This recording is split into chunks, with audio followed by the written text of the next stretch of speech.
members supporting a farm bill. They were very concerned, what they told me, of destroying that coalition to try and get support to pass something later on. And that's why their judgment, it's not mine, was that it would be better, they didn't want to bring it to the floor and have it lose. Would you have voted for the House committee bill? I would have voted and then see what came out of conference, absolutely, to move the process, yeah. Are we spending too much on food stamps in this country right now? Well, and in the current economic situation, which is caused by a lot of things we've already talked about, it's necessary, but we've got a huge increase of people on food stamps from about a 45% increase with this administration on food stamps today, and some of which goes to the fact that eligibility requirements have been eased under the stimulus, which were still too much. Well, I mean, it's basically automatic enrollment. You sign up for Medicaid, you're all automatically signed up for food stamps for the SNAP program. Increased benefits by about 20% from the stimulus. And with the higher food costs today, some of that maybe is necessary. But the fact of the matter is, without a strong, growing economy, the best thing for those, you're going to have more people on food stamps, obviously. The best thing we can do for them is to have opportunities and jobs out there so they don't have to be on food stamps. Let's talk about the 3rd district. Okay. Obviously, it's a new one. It's one of the few districts. I don't know, Jennifer, how many there are in terms of incumbents being pitted against each other, but it's There's just a 2 handful. in the country. You're one of 2. Tell us a little bit about what issues divide you and Congressman Boswell. Well, I had always hoped that this would be a election looking at individuals' records. Unfortunately, my opponent has been, and it's been his mode of operation for several cycles now. All he does is run negative personal attack ads based on the story that's absolutely untrue and unfounded. But what I would want to see is a comparison of our voting records. He voted for the TARP, the Wall Street bailout. I voted against it. He voted for the stimulus, and I voted against it, and I think that's proven that that's been pretty much disastrous when we look at what the only qualification from the administration at the time when they pushed it through after about half a day of debate was that unemployment would never get to 8%, and by what they said, that today unemployment would be 5.5% if they passed it. It's 8.1%, with about 5 million people fewer in the whole job. I mean, if it was the same number of people in the workforce today, it'd be over 10% unemployment. So, I mean, that's been... So what would you have done differently with the stimulus? Well, what I supported, and they talked about the infrastructure part of that, 3.6% actually going to highways, roads, bridges. What we wanted to do was to double at least the amount of infrastructure that was going into place. It would have actually created some jobs and given a longer term. What we should have done, quite honestly, was to have put in place permanent spending reductions, permanent tax code reductions, reining in the regulatory.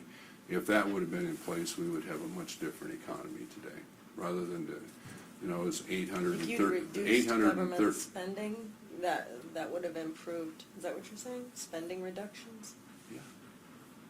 How would that have improved the economy?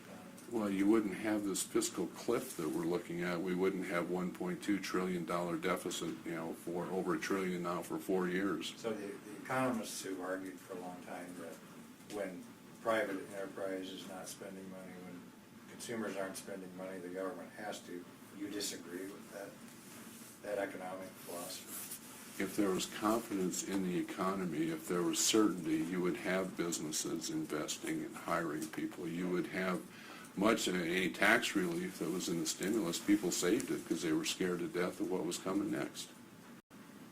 So the response to a recession, a deep recession, is for the government to stop spending money, in your view? In combination with, the problem was there's no certainty out there. How do you get that certainty back? Tax reform, getting a handle on the spending, So the reason reining in the regulatory scheme. I talk to people. It was the tax code that caused the recession? No, it was the recession. No, it was a bunch of people on Wall Street, and that scared people.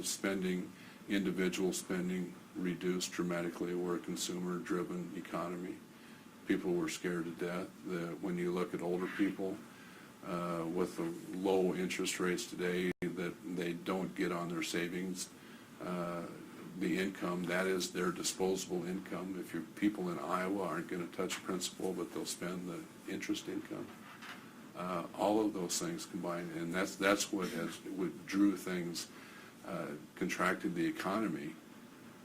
But if you gave the economy I'm talking long term, you're talking 3 years ago, if in fact we would have put certainty in place then, you would have a much more robust economy today, and you'd actually see us on a path of growth. So in response to what was a pretty troubling time, and Congress had to act, they should have reformed taxes at that point. That was when. I think, yes, absolutely, and the regulatory burdens. And spent on infrastructure, you said. Yes, absolutely. Has Congress and the government enacted change to keep the whole Wall Street fiasco from happening again? They have, supposedly it was the Dodd-Frank bill that doesn't do anything. I mean, I'm sure everyone's heard of Freddie Mac and Fannie Mae. Does nothing to them, which were the biggest drivers of that whole debacle. What they did was codified too big to fail as to how taxpayers now are going to be on the hook for those companies, institutions. The people that supported Dodd-Frank were the Wall Street banks that caused the problem. And your banks out here in rural Iowa were dead set against it, and you're seeing the results. A balloon. Of them not being able to loan money. You're not going to be able to get a home mortgage in a small bank because it's just regulatory nightmare for them to have to go through. I think you're going to see great consolidation of the small banks out here because of the regulatory schemes that they're putting in place. There were 400 new regulations that are come out of Dodd-Frank, and they're just basically about halfway through them today, and they're already shrinking banks lending. Banks are very, very, you talk to anybody in a small bank especially, I mean, that person who handles compliance with the regulatory rules that are out there is also probably the cashier and a teller. I'm sorry, but they don't have a staff of 4 people to do all the compliance stuff, much of which has not one thing to do with safety and soundness of the bank. It's just regulations for the sake of regulations. And you're seeing already fees being increased. There are just reports yesterday out here about banks are charging more and more. People, just for convenience, it's difficult to move accounts. But the fact of the matter is, it's costing consumers more with no benefit and restricting lending. Were the regulations written for the big boys and the small community bank is sort of just caught up in the I mean, swell? the compliance part of this is unbelievable, and they're scared to death while they want people to make loans. The regulators are coming in the back door and saying there's a whole class of people you can't make loans to. If you're in the construction business, it's almost impossible. If you're a builder, developer out there, it's really hard to find financing because the regulators will come in the back door and say, no, that whole class is, and they'll actually take loans that have